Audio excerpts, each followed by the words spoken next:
แต่กะนั่นแหละเฮานั่งแบบนี้เฮาก็คิดแบบนั้นแหละนั่งก็คิดในสมองว่าโอ้ยสมองคือมันยุ่งแท้พอเฒ่ามากอะยานบ่มีผ้าห่มแล้วก็เฮาก็อุกใจนำอุกใจจักก็อดเอาก็เนี่ยบ่ม่วนในใจก็เที่ยวไปเที่ยวมาแบบนี้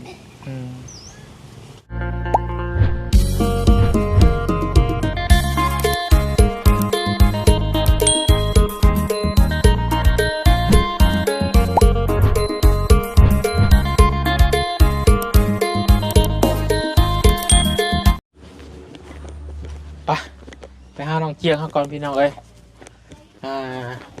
ไปจะแน่ๆเมื่อคืนนี่นอนรับฝันดีอยู่บ่พากันเห็นยังอยู่เนาะ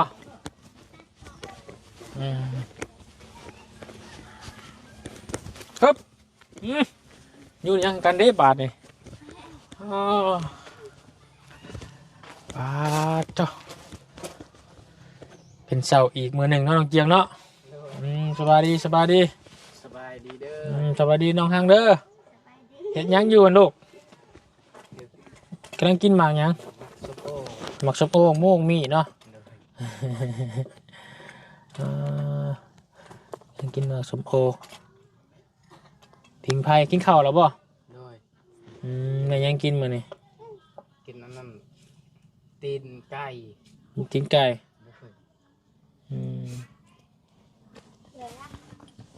ตีนไก่ไม่ใช่ชื่อในบ้าน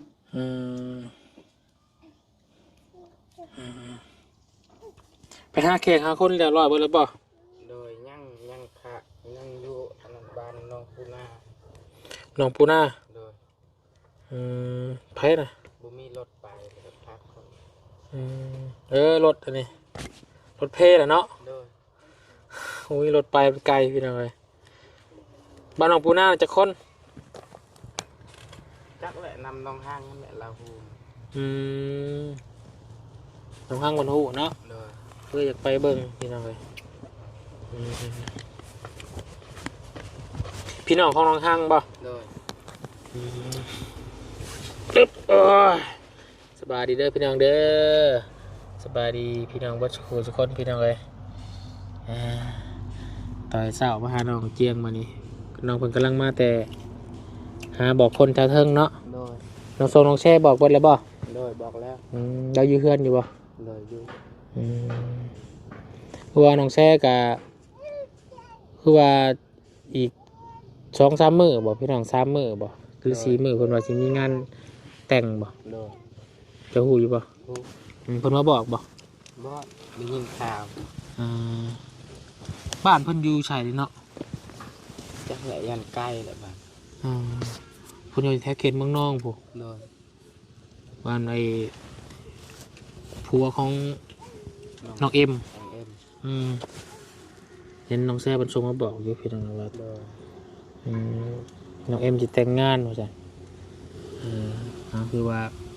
จัดงานแต่งไว้ก็ดีคือกันพี่น้องเลยเพราะว่าคือข่าวเพิ่นซาลือกันเนาะว่าน้องเอ็มเพิ่นไปแดนน้ำผู้บ่าวเนาะไปในงานบุญบานดงไปเลยพี่น้องเลยเดี๋ยวจะขึ้นไปหาน้องแซ่บเพิ่นอยู่พี่น้องเลยเนาะได้แล้วบ่อาหารการกินด้วยหากให้พ่อเฒ่าเงินว่านใน2 ล้านจักใดจักบ่แหละแบบ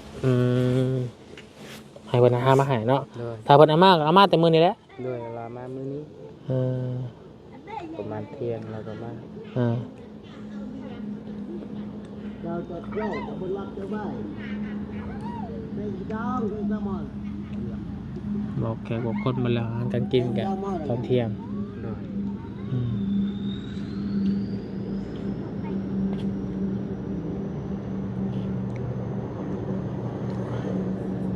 จะเชียร์เมนูยังไรให้กินเนาะมีแต่แบะแกงเนาะลาบแกง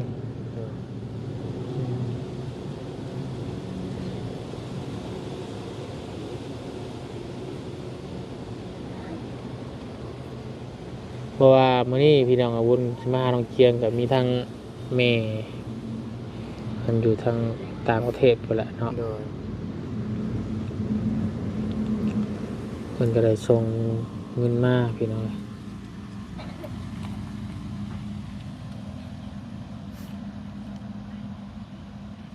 มาจะน่าบอกวัดแทกบ่ ฮะ เราสวัสดิ์แทกบ่จะน่าบอก แม่แหละจักหน่อยทาโทษทาหมู่ก่อน นั่นแหละ โทษทามบาวบุญก่อน นี่เราอยู่วันอื่นเราวนว่าอย่างถูกแบบวันเมื่อเราวันที่10ก็ไปอันนั้นบ้านของดิง บัดเชิญเพื่อนที่ไหน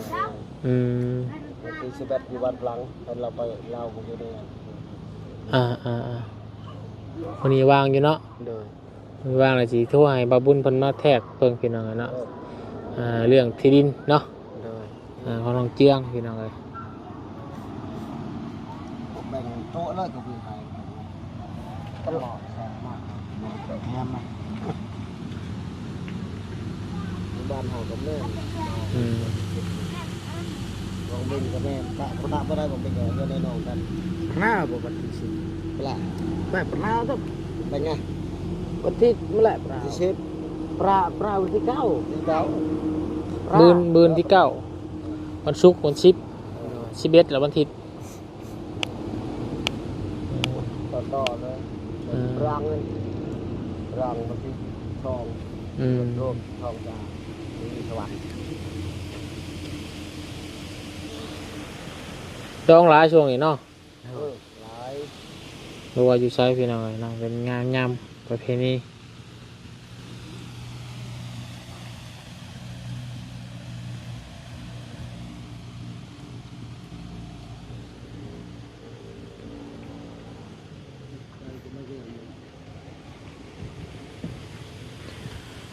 ทางเจ้าของดินพี่น้องเพิ่นก็มาบอกกับวุ่นว่าให้มาวัดแทกเลยมื้อนี้เนาะผมก็ยังวางจะมื้ออื่นแล้วผู้แค้นน้องเจียงมื้อฮื้อแล้วผมก็ไปงานดองหลายบอนเดี๋ยวจะบอกทีมงานเพิ่นมาเบิ่งให้ทั้งบ่บุญบนป่าพี่น้องเนาะแล้วก็วุ่นจะมาเจียงน้องเจียงมื้อนี้มีทั้งแม่มุ้ยเด้อแม่มุ้ยเพิ่นอยู่ทางต่างประเทศเพิ่นแหละเพิ่นก็ส่งงบประมาณให้บุญมาจำนวนหนึงพี่น้องเอ้ยเนาะเป็นเงินก็1,400,000 1,460,000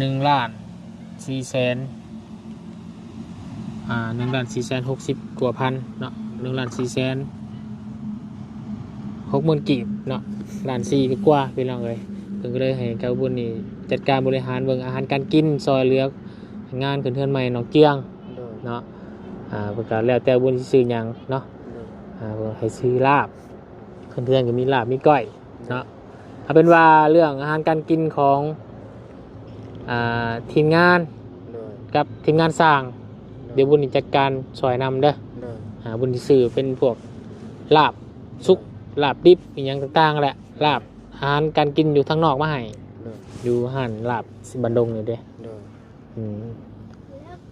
เพราะว่าแม่เพิ่นว่าให้ซอยพวกนี้พี่น้อย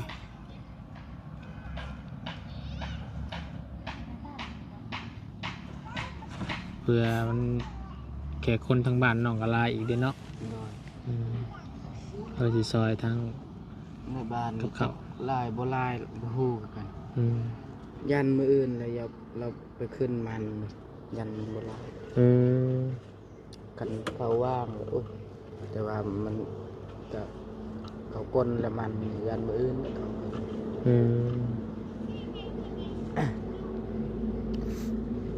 ยันบ่ลายคนกันลายก็มีแต่ไอ้น้องกัน มีคอยร้ายมันได้สำอื่นเนาะต้องเบิ่งเนาะเพราะว่าตอนเช้าเขาน่าจะกินก่อนอย่างไปดิเนาะ เนาะ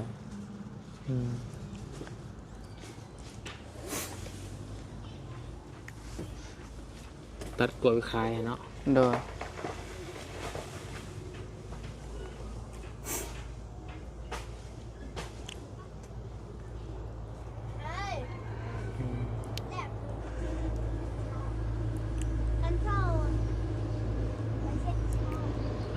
พารักยังมาตื่นบ่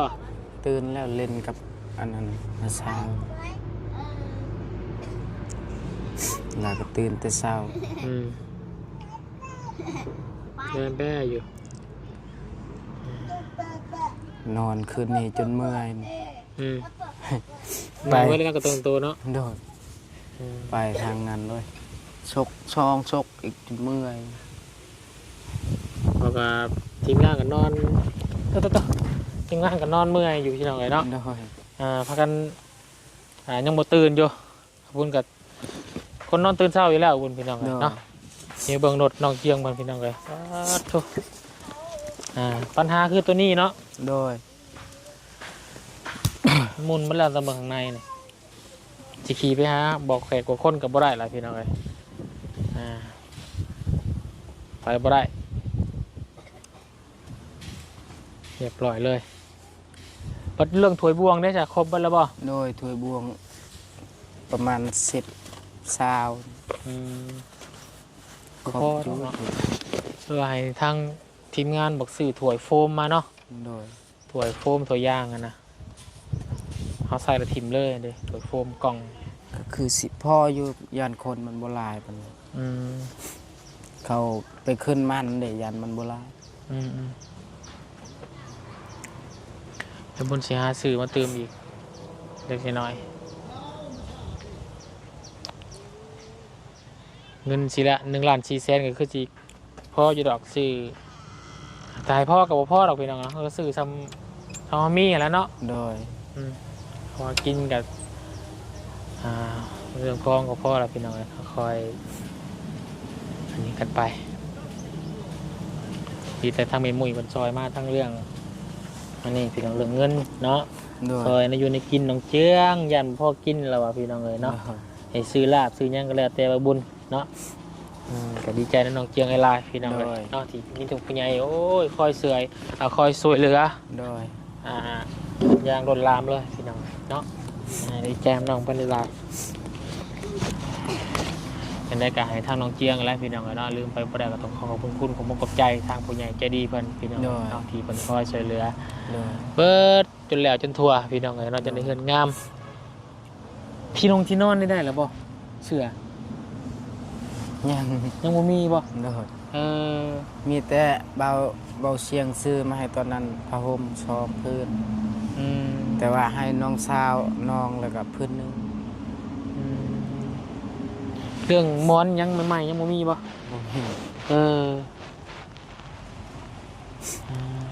ยันพอเท้ามาจังนั้นเลยยันนอนบ่หลับเลยยันบ่มีผ้าห่มก็คันเป็นไปได้ก็สิให้ลาวผ้าห่มนั่นเฮาก็ไปนอนเฮือนพ่อก็ได้ โอ้ยพี่น้องเนาะลืมไปแล้วเราลืมถามเนาะทีมงานยังไม่ได้ถามป่ะมันก็ลืมถามไปแล้วนี่พี่น้องขึ้นเทือนใหม่น้องเพิ่นนี่เรื่องเสียศาสตร์มอนมุงใหม่ๆนี่ยังบ่มีเนาะมีแต่ตัวเสียงสีใหม่น้องกระตูบนี่เนาะแล้วแกน้องสาวคมแล้วเนาะมอนซีน้อยมอนสีน้อย โดย บอกพอเฒ่าจะมานอนมาแรงนี่บุ้ยบ่นอนมีอยู่บ่นอนแต่ว่าบุ้ยพอห่ม โดยพอเท้ามาแล้วให้เรานอนเลย นอนเฮือนใหญ่เลยเนาะ โดย พอห่มปัดเจ้าได้สะไปนอนเฮือนพอ โดย อุ้ยพี่น้องตอนบ่เสียงซื้อให้แล้วมานอนอยู่พี่วัดเนาะมุงยังเนาะ โดย เสื้อเด้เสื้อมีบ่เสื้อผับบ่มีบ่ บ่มี ศาสตร์ได้ซะ สาดก็แห้งกระเตกอีก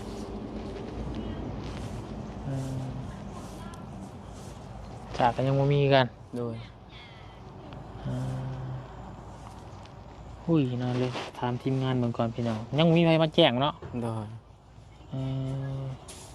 บางหัวเป็นพออยู่บ่สักพี่น้องเลยเนาะ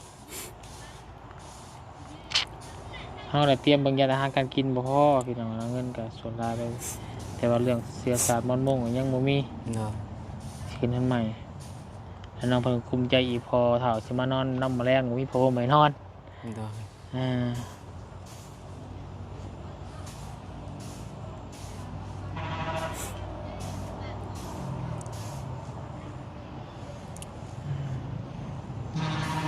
เดี๋ยวจะปรึกษาว่ากันกับทีมงานตอนพี่น้องเลยเนาะ ก็ยังบ่มีดอกเนาะยังบ่มีไผมีดอกถ้ามามีเพิ่นก็แจ้งแล้วทีมงานก็ได้ โดย ยังมีไผมีคือกันเราก็ถามกันอยู่กับทีมงานหน่อยบ่ได้มีบ่ได้แน่มีหยังแน่หั่นนะ โดย ทางอาจารย์ลาวก็ว่ามีงบ2ล้านก็มอบให้พ่อเฒ่าไปแล้วเนาะไว้ซื้อแบะซื้อหยังแล้วก็สิเข้าทำบ่เที่ยงมีหมูเนาะ โดย มีหมู3โลบ่ จักแล้วล่ะว่าหมู่จักหมู่หยัง โอ้ย ก็ย่านคนมันบ่หลายนะคน อืม ย่านบ่หลายแล้วก็ย่านอาหารหลายแล้วก็ย่านมัน หนาว กินบ่หมด อืม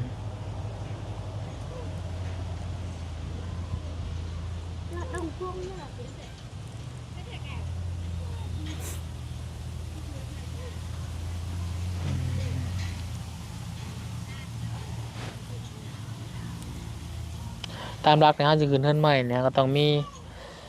เสื้อหมอนเนาะผ้าห่มแบกหอบไปแล้วเนาะ โดย ก่อนขึ้นนอนพี่น้องเลยแต่อยู่เทิงนี่ยังโลกบ่มีหยังเลยป่ะ บ่มีหยังมีแต่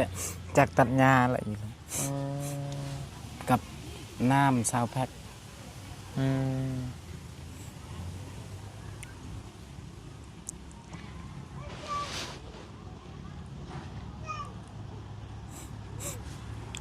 ตัวนี้เป็นของเก่าเนาะ โดย ตัวยังบ่ได้แกะบ่มีเลยป่ะแกะไปแล้วป่ะ แกะหมดแล้วตัวหนึงเฮา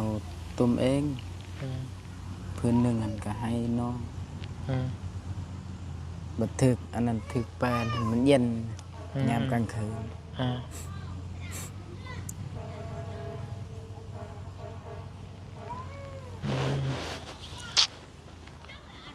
จังได้สะบัดเลย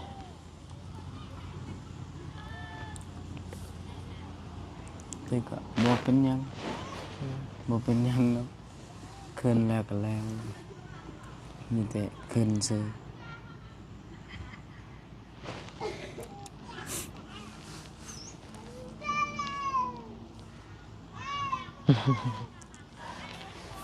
นะจังว่าการพี่น้องเนาะแต่นั่นก็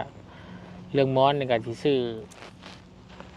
หาที่มือมาขึ้นเทือนแล้วพุ่นซื้อมาอยู่เป็นแพ็คพี่น้องเนาะ โดย มอนมาแหวกขึ้นเทือนไว้มัน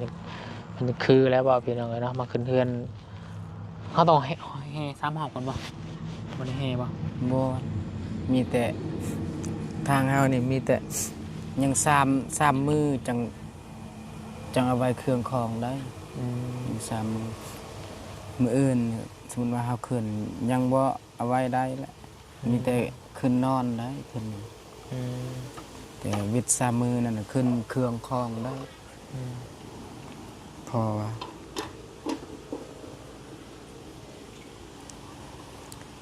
แต่ตอนเขาขึ้นมีมอนมีหยังก็ขึ้นบ่ได้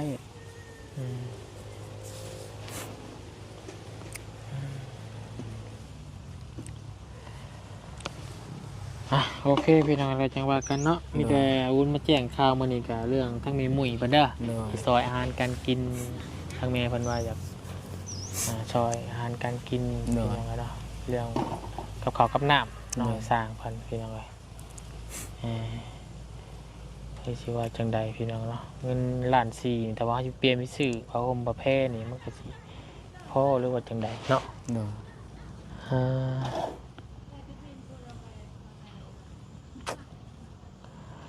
แต่ว่ายังบ่ฮู้อีกว่าได้หรือบ่ได้เนาะแบกก็ได้ โดย เนาะ โดยคันได้แล้วก็พอเท่าเอามานี่แล้วมึง ถ้าฟังเบิ่งตอนแรกเนาะ โดยคันบ่ได้ก็คันบ่ได้ก็จักละเป็ดก่อนละมันได้ เป็นทางไกลเนาะ โดย เพราะสมมุติว่าพี่น้องคือความคิดประบุญเนี่ยตอนนี้นะก็คือน้องเจียงนี่เพิ่นยังบ่มีผ้าห่มผ้าแพรเนาะสิขึ้นเรือนใหม่ใส่หยังงามน่ะผมมีเครื่องประดับเรือนใหม่คือเสือสารม้อนมุ้งอะไรพี่น้องยังบ่มีหั่นนะแต่ประบุญนี่ตอนนี้มีทั้งแม่มุ้ยเพิ่นส่งเงินมา1,400,000เนาะ โดย แม่เพิ่นว่าอยากให้ซื้ออาหารการกิน โดย บาดนี้ถ้าวนมาคิดเบิ่งว่าอาหารการกินนี่ถ้าว่ามื้อได้แบ่มาเนี่ยก็คือสิเพียงสิพออยู่เนาะ โดย เพราะว่าคนก็บ่ค่อยหลายเนาะว่ากะว่าบ่หลายเนาะ โดยกับบ่ได้บ่เสี่ยงว่าสิเอาเต็นท์มากางมาเซาเต็นท์มากางค่อยแบบก็ยังบ่ทันบอกอยู่บ่เสี่ยงก็ค่อยว่าผู้เดียวบ่ ยานคนบ่หลายก็บ่เศร้าก็ได้ก็ อืมเศร้านะบ่เศร้าก็ได้อยู่แต่ว่าจะได้โต๊ะจะตั้งที่บ้านนี่เนาะ โดย โต๊ะตั้งให้คนนั่งอยู่เฮือนน่ะบ่สิเบิดอยู่ปูอันนั้นมื้อนี้ติ โดย แต่ปูเอาละบุญนี่คันเศร้ากับบุเพื่อคนน้อยเอาก็ เสียงซื่อๆ โด เนาะ ยเสียเงินซื้อ อืม เอาแต่ว่าเฮายังบ่ฮู้ขนจักลายจักบ่ อืมหากเกี่ยวยามมันต้องมีอยู่แล้วน้องเอ้ยเนาะ เนาะ ลายบ่ลายบ่งานเฮาขึ้นเฮือนเฮาขึ้นใหม่เฮาต้องมีรับห้องเพิ่นอยู่แล้ว โดย อย่าบ่เป็นหยังเนาะให้กลัวบางเทื่อคนมาหลายได้จ้ะบัดนี้มันมีก็เอาเฮ็ดหยังบ่ทัน โดย อันนี้เฮาวางแผนไว้แล้วก็ดีมีตู้มีเต็นท์ให้ตั้งเพิ่นนั่งก็ยาเพิ่นบ่มาก็ยาเพิ่นเฮาอย่างน้อยเพิ่นก็มีคนนั่งอยู่แล้ว โดย นะบ่เป็นหยังดอกเอาไว้รถโตะเต็นท์ โดย แล้วก็บุญก็เรื่องนี่แหละพี่น้องเรื่องเสื้อสารมันมุ่งนั่นแหละบุญก็เลยคิดว่าถ้าว่ามีแบ่เนาะ โดย มีอาหารที่มันจะหลายแล้วพี่น้องบุญก็จะ